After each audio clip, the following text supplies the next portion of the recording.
Hello students, welcome to my class on YouTube. और आज का हमारा टॉपिक है structure of the atmosphere part 2।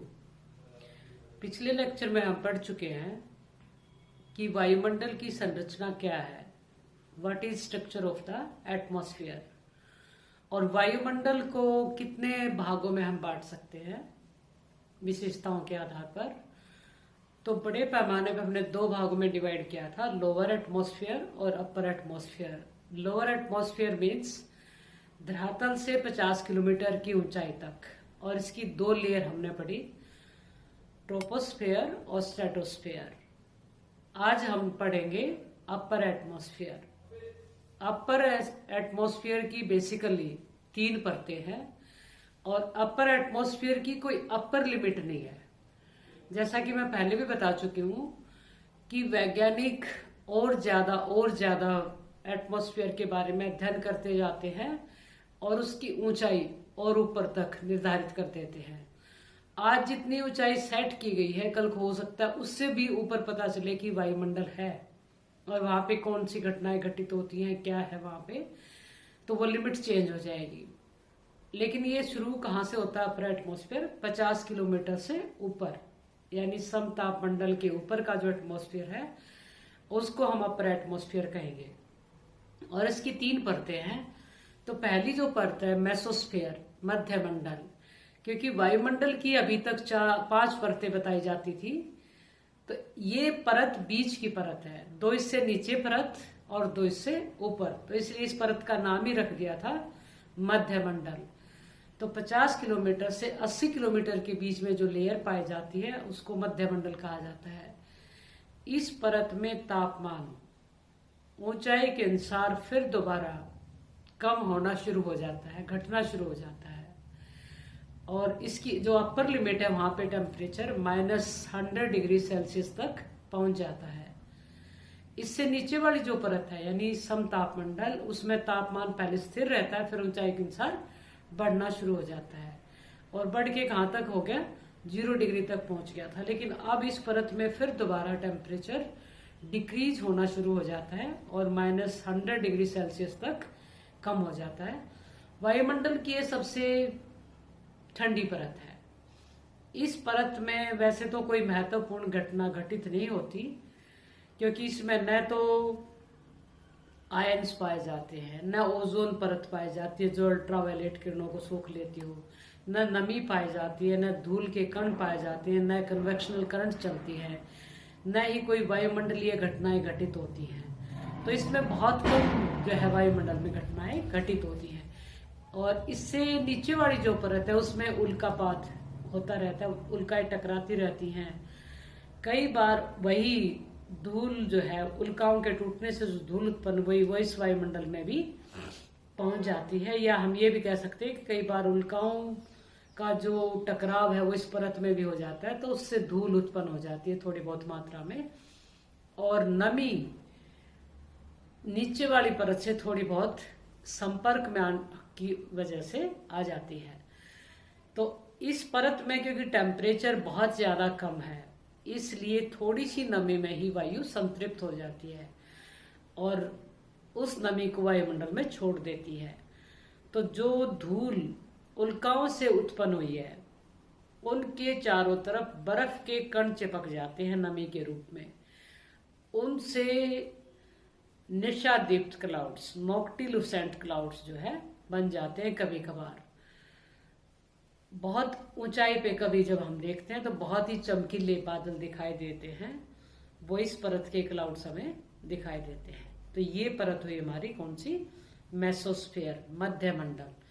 इस परत के ऊपर भी बहुत ही पतली सी एक सम्मिश्रण लेयर पाई जाती है जिसको मेसोपॉज कहा जाता है, मध्यमंडल सीमा कहा जाता है।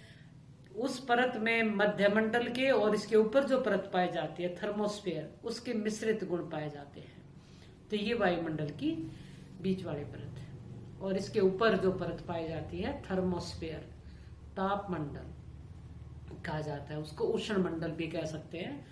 इस परत की जो ऊंचाई है वो 80 किलोमीटर से 640 किलोमीटर तक पाई जाती है। इस परत में टेम्परेचर बहुत ही रैपिडली इंक्रीज होना शुरू हो जाता है और टेम्परेचर बढ़कर कितना हो जाता है, 1480 डिग्री सेल्सियस तक पहुंच जाता है।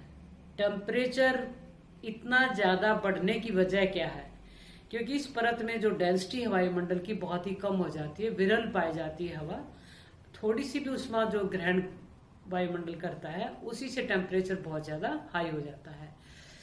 इस परत की एक और विशेषता, इस परत में आयंस पाए जाते हैं, आयन मंडल भी कहा जाता है। इसलिए इस परत को कहां से कहां तक, 80 किलोमीटर के ऊपर 360 किलोमीटर के बीच में आयंस पाए जाते हैं, तो उसको आयन मंडल कह देते हैं। और इसमें जो आयंस होते हैं वो क्या है, इलेक्ट्रिकली चार्ज पार्टिकल्स होते हैं। ये जो कॉस्मिक रेज आती हैं उनकी वजह से विस्मयकारी घटनाएं इस परत में घटित होती रहती है, बहुत बार चमक दिखाई देती है। वो हम ये भी नहीं कहेंगे, लाइटनिंग भी नहीं होती, वो बिजली भी नहीं चमक रही होती, लेकिन वायुमंडल में बहुत ऊंचाई के ऊपर कुछ अद्भुत सी चमक दिखाई देती है, जो इनकी वजह से है, जो इलेक्ट्रिकली चार्ज पार्टिकल्स हैं उनकी वजह से। और पर्टिकुलरली जो ध्रुवों के ऊपर जो एटमॉस्फेयर है वहां पर एक रोशनी दिखाई देती है जिसको उत्तरी ध्रुवीय ज्योति तथा दक्षिणी ध्रुवीय ज्योति के नाम से जाना जाता है। इस परत की एक और विशेषता है, इस परत में पृथ्वी से आने वाली जो रेडियो तरंगे हैं वो दोबारा रिफ्लेक्ट होके वापस पृथ्वी पर पहुंच जाती है इस परत की वजह से, जिससे हमें आकाशवाणी के जो प्रोग्राम है, रेडियो के जो प्रोग्राम है वो सुनाई देते हैं। इनके आधार पर हम इस परत को 3 भागों में डिवाइड कर सकते हैं, डी, ई और एफ लेयर। डी परत 80 से 90 किलोमीटर के बीच में पाई जाती है। ये जो हाई फ्रीक्वेंसी की रेडियो तरंगे हैं उनको परावर्तित करती है। इसके ऊपर जो परत पाई जाती है डी परत के ऊपर, ई लेयर, 90 किलोमीटर से लेके 160 किलोमीटर की ऊंचाई तक जो परत पाई जाती है वो मीडियम फ्रीक्वेंसी की रेडियो तरंगों को परावर्तित करती है। यहाँ पे भी तुम प्रकृति का अरेंजमेंट देखो, एक परत हाई फ्रीक्वेंसी की रेडियो तरंगों को परावर्तित करती है, दूसरी मीडियम फ्रीक्वेंसी की तरंगों को, और जो तीसरी परत है एफ परत जो इनके ऊपर पाई जाती है 160 से 640 किलोमीटर की ऊंचाई तक, वो लो फ्रीक्वेंसी की जो रेडियो तरंगे हैं उनको वापस रिफ्लेक्ट कर देती है पृथ्वी के ऊपर। तो हमें पृथ्वी के ऊपर जो आकाशवाणी के जो रेडियो के प्रोग्राम है वो सुनाई देते हैं। इस परत की एक और इम्पोर्टेंस है कि वायुमंडल में जो उल्काएं होती हैं, जो टकरा कर जो आ जाती हैं पृथ्वी की तरफ आती हैं, या जो इनएक्टिव उपग्रह हैं, सैटेलाइट हैं, वो इस परत में आते ही जलकर भस्म हो जाते हैं। यानी पृथ्वी तक गिरने से पहले ये परत उनको जलाकर नष्ट कर देती है।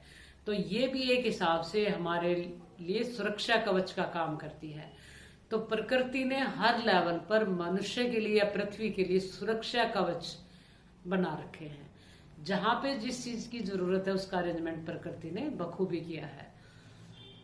और मनुष्य जो है क्या करता है, इसको डिस्ट्रॉय करता है जो प्रकृति का अरेंजमेंट है, और अपने लिए ही प्रॉब्लम क्रिएट करता जाता है। ये मनुष्य की जो है प्रवृत्ति है इस प्रकार की। इसके ऊपर जो परत पाई जाती है वायुमंडल की, थर्मोस्फेयर के ऊपर एक्सोस्फेयर बाह्यमंडल, 640 किलोमीटर के ऊपर वायुमंडल की जो परत पाई जाती है उसको बाह्यमंडल कहा जाता है। बाह्यमंडल में डेंसिटी बहुत ही विरल हो जाती है, इतनी विरल हो जाती है कि जो पार्टिकल्स हैं वो बिल्कुल फ्री, एक दूसरे से फ्री घूमते रहते हैं। और इस परत के ऊपर गुरुत्वाकर्षण के जो नियम है वो भी लागू नहीं होता। तो इस परत में जो है ऑक्सीजन के जो अणु हैं, वो नाइट्रोजन के जो अणु हैं, हाइड्रोजन के जो अणु हैं, वो बिल्कुल फ्री होके इसमें यूनिवर्स में, अंतरिक्ष में डिफ्यूज होते रहते हैं लगातार। और इस परत के बारे में बहुत ज्यादा जानकारी नहीं है वैज्ञानिकों को, सिर्फ इतना पता है कि इसमें डेंसिटी बहुत ही ज्यादा कम है और टेम्परेचर बहुत ज्यादा हाई है। तो ये तो हुई वायुमंडल की 5 परतें। बहुत रिसेंटली जो वैज्ञानिक है उन्होंने एक और परत के बारे में बताया है कि धरातल से 2000 किलोमीटर की ऊंचाई पर एक और परत पाई जाती है जिसको मैग्नेटोस्फीयर का नाम, चुंबकीय मंडल का नाम दिया गया है, मैग्नेटोस्फीयर का नाम दिया गया है। तो ये लेटेस्ट परत है वायुमंडल की और इसके बारे में भी ज्यादा जानकारी हासिल नहीं हुई है अभी हमारे को। तो ये वायुमंडल की संरचना विशेषताओं के आधार पर। अब हम करेंगे वायुमंडल